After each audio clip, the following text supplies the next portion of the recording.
अस्सलाम वालेकुम नाज़रीन, आप देख रहे हैं ज्योत न्यूज़ और मैं हूं एम.एल. आरिक डेली इश्यूज़ के साथ। नाज़रीन, दो खबरें हैं और एक खबर आज की एक इजलास आज हो रहा है उस पर बात करेंगे और दो खबरें कल की हैं।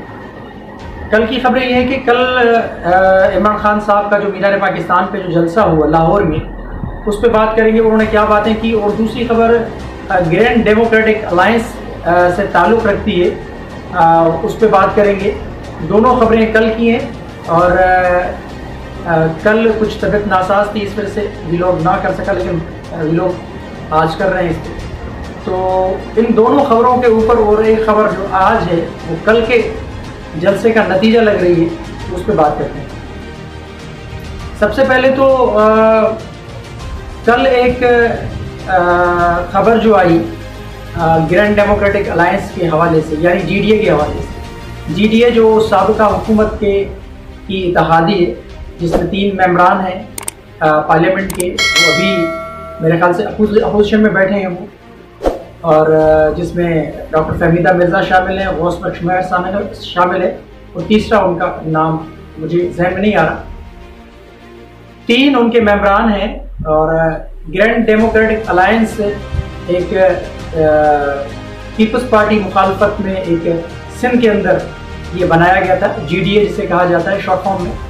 ग्रैंड डेमोक्रेटिक अलायंस के सेक्रेटरी जनरल जो कौमी अवामी तहरीक के सरबराह हैं और जीडीए के सेक्रेटरी जनरल अयाज लतीफ़ पलीजो साहब ने कल एक कोर कमेटी का इजलास हुआ जीडीए का, और उसमें मुशावरत की गई और कई फैसले किए गए। उसमें जीडीए के सेक्रेटरी जनरल की हैसियत से अयाज लतीफ़ पलीजो साहब ने पीर साहब पगारा के सामने अपना इस्तीफ़ा दे दिया।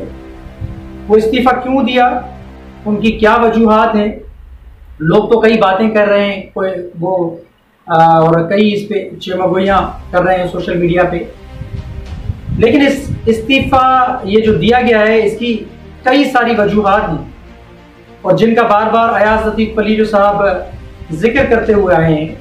अपने इस्तीफ़े के अंदर भी उन्होंने इसकी वजाहत की है कि क्यों इस्तीफ़ा दिया है। उन्होंने उसमें लिखा है कि 2012 में जब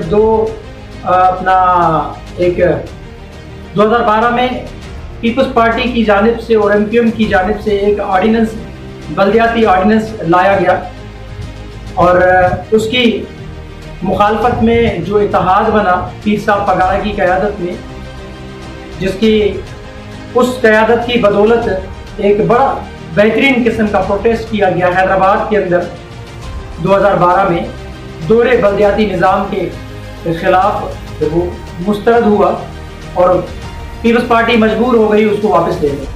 वहाँ से उन्होंने बात शुरू की है, लेकिन चंद जो अहम बातें हैं वो आपके सामने रखूँगा, फिर आगे बढ़ेंगे। अयाज लतीफ़ पलीजो साहब ने जिक्र किया कि 6 दिसंबर 2019 को साबका वज़ीर आज़म इमरान खान साहब के साथ मुलाकात हुई जीडीए के वफद की।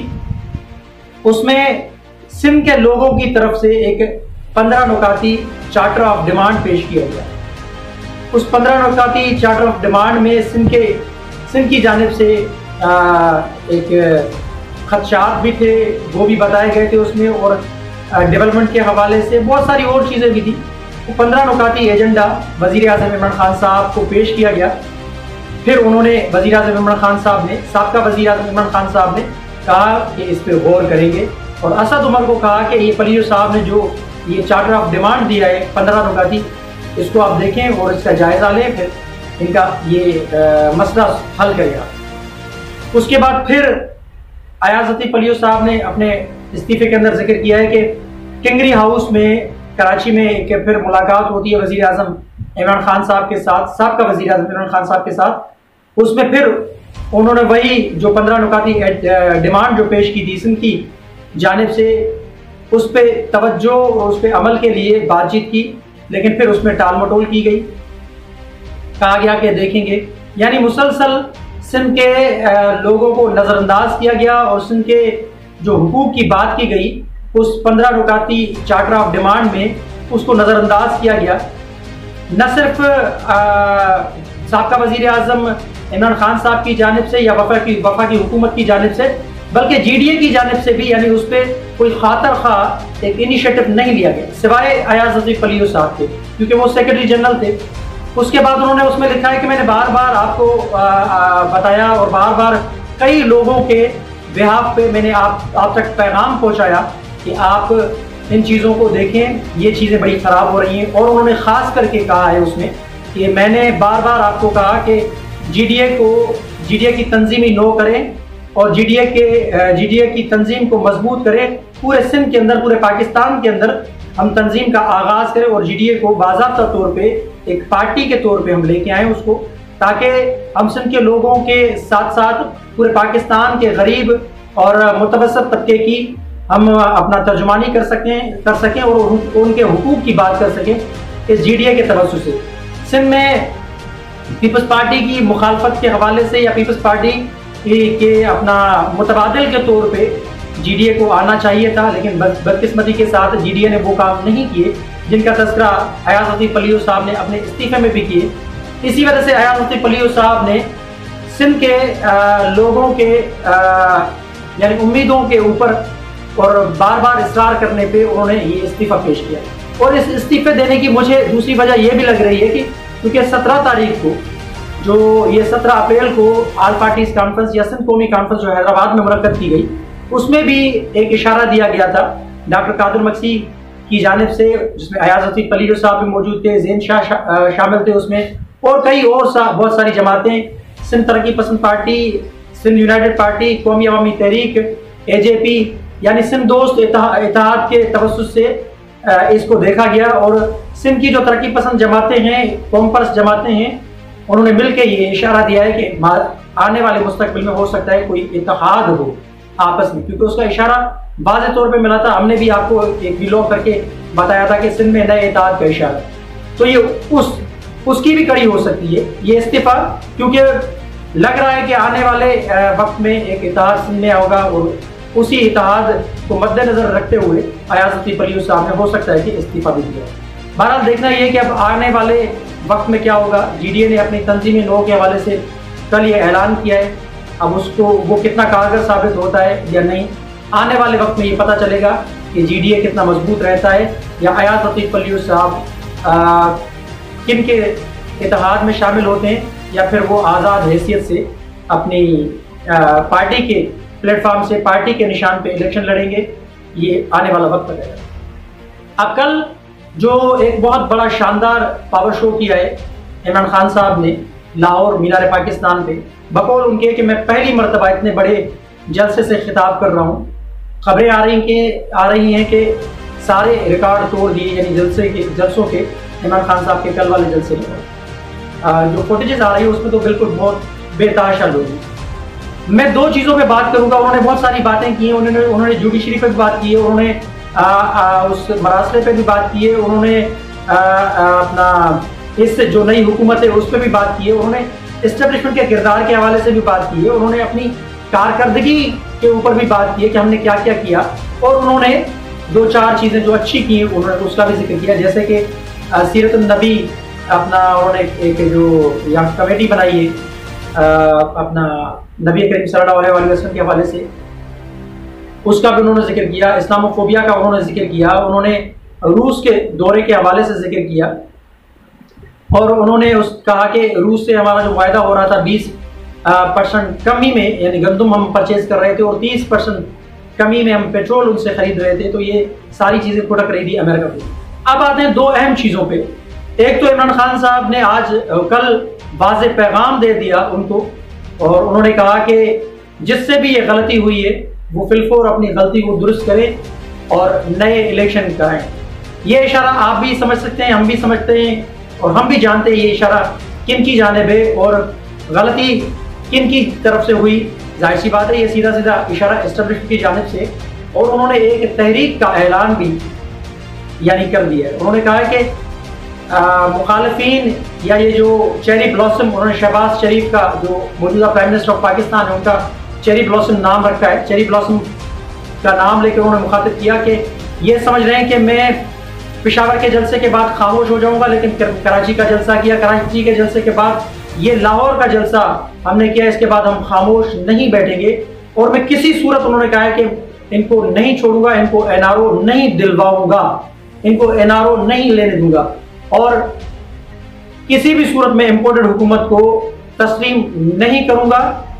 उन्होंने कहा है कि फिलफोर इलेक्शन कराए जाएं और उन्होंने कहा है कि पब्लिक से उन्होंने वचन लिया, ऐद लिया उनसे और कहा कि मेरी कॉल का इंतजार करें, मैं किसी भी वक्त आपको इस्लामाबाद बुला सकता हूं और तहरीक का आगाज करूंगा। ये तो उन्होंने कहा है कि शुरुआत है अभी, यानी इमरान खान साहब खामोश नहीं बैठेंगे। वो इस हुकूमत को, जो नई आई है हुकूमत, जो तहरीक आदम एतमाद के बाद इमरान खान साहब को घर भेजने के बाद ये जो हुकूमत आई है, एक मखलूत हुकूमत, तो उनके खिलाफ इमरान खान साहब हो सकता है कि ईद के बाद तहरीक चलाएं। और जिसका मैंने भी जिक्र किया अपने इंट्रो में कि एक बात और, कल रात को ही ये इमरान खान साहब का जलसा जारी और सारी था, तो मियाँ शहबाज शरीफ ने, वजीर आजम पाकिस्तान मियाँ शहबाज शरीफ ने कौमी सलामती कमेटी का इजलास तलब कर लिया आज 2 बजे। वो इजलास अब तक अभी जारी है। अब इसके बाद एलामिया जारी होगा, क्या होगा सुनने में आ रहा है, उसमें एक कमेटी तश्कील दी जाएगी जो इस मरासले या साइफर पे एक तहकीकात करेंगे। लेकिन इमरान खान साहब ने कहा कि हम किसी सूरत इस हुकूमत की कमेटी को नहीं मानेंगे, हम मानेंगे तो सिर्फ और सिर्फ सुप्रीम जुडिशल कमीशन को तस्लीम करेंगे। सुप्रीम जुडिशल कमीशन उसकी इंक्वायरी करे और दूध का दूध और पानी का पानी हो जाएगा। उन्होंने इलेक्शन कमीशन के हवाले से भी एक बात की, उन्होंने कहा इलेक्शन कमिश्नर नून लीग का एक ओहदेदार होना चाहिए। एक नून लीग का ओहदेदार लग रहा है, उसको एक नून लीग की अपना पार्टी में उनको एक ओहदा मिलना चाहिए। वो मुसलसल तहरीक इंसाफ के खिलाफ काम कर रहे हैं और उन्होंने कहा कि जो फॉरेन फंडिंग केस है, अगर इलेक्शन कमीशन चाहता है कि एक इंसाफ पे मबनी फैसला हो तो फिर तीनों पार्टियों का जो केस है वो साथ में सुने, दूध का दूध और पानी का पानी हो जाए। उन्होंने बार बार जिक्र किया इसका, इमरान खान साहब ने, कि हमारे खिलाफ एक कार्रवाई हो रही है। तोशा खाना का जो मामला है उसके हवाले से भी उन्होंने जिक्र किया कि मैंने पिछली हुकूमतों में 15% की अपना अदायगी पे वो तहफ़ खरीदे जाते थे, लेकिन हमारी हुकूमत ने आगे 50% अदायगी का उसका सिलसिला किया और हमने 50% अदायगी करके सारे मामला की बेहतर तरीके से किए। हमारे खिलाफ एक प्रोपेगेंडा किया जा रहा है और मैं किसी सूरत, उन्होंने कहा, इम्पोर्टेड हुकूमत को तस्लीम नहीं करूँगा। और उन्होंने कहा कि फिलफोर यानी इंतखाबात कराए जाए। अब देखना ये है कि फिलफोर इंतखाबात होने हैं या फिर मामलात एक अपना अदम इस्तेहकाम की जानिब बढ़ते हैं। अगर इमरान खान साहब ने तहरीक का आगाज़ कर दिया तो जाहिर सी बात है मुल्क में एक अपना सियासी बहरान भी पैदा हो सकता है, और हो सकता है कि अनारकी फैले। लेकिन उन्होंने साथ साथ ये कहा है कि हम तसादुम नहीं चाहते, हम फिलफोर अपना इंतखाबात चाहते हैं। उन्होंने पाकिस्तानी अवाम से मुखातिब होते हुए कहा कि हम आज़ादी की जंग लड़ रहे हैं, हम आज़ाद कौम के लिए लड़ रहे हैं, हम गुलामी की जंजीरों को तोड़ने आए। अब देखना यह है कि आया कि इमरान खान साहब की जो बातें हैं वो बिल्कुल बातें तो बड़ी ज़बरदस्त हैं, लेकिन क्या ऐसा तो नहीं होगा कि जैसे उनको लाया गया फिर उनके जो ताल्लुकात ख़राब हुए उनके बाद उनकी हुकूमत चली गई, क्या वो अब अगर 2/3 अक्सरियत लेके आते हैं कि वो आवाम के भलाई के लिए काम करेंगे या फिर उन्हीं लोगों के लिए वो काम करेंगे जो इनको लाए थे अपना काम निकालने के लिए और उन्होंने फिर इनकी हुकूमत को फिर घर भेज दिया। तो बहरहाल सारी चीज़ें आपके सामने रखी हैं हमने। कमेंट सेक्शन में अपनी राय का इजहार ज़रूर कीजिएगा। अब तक के लिए इतना ही। अल्लाह।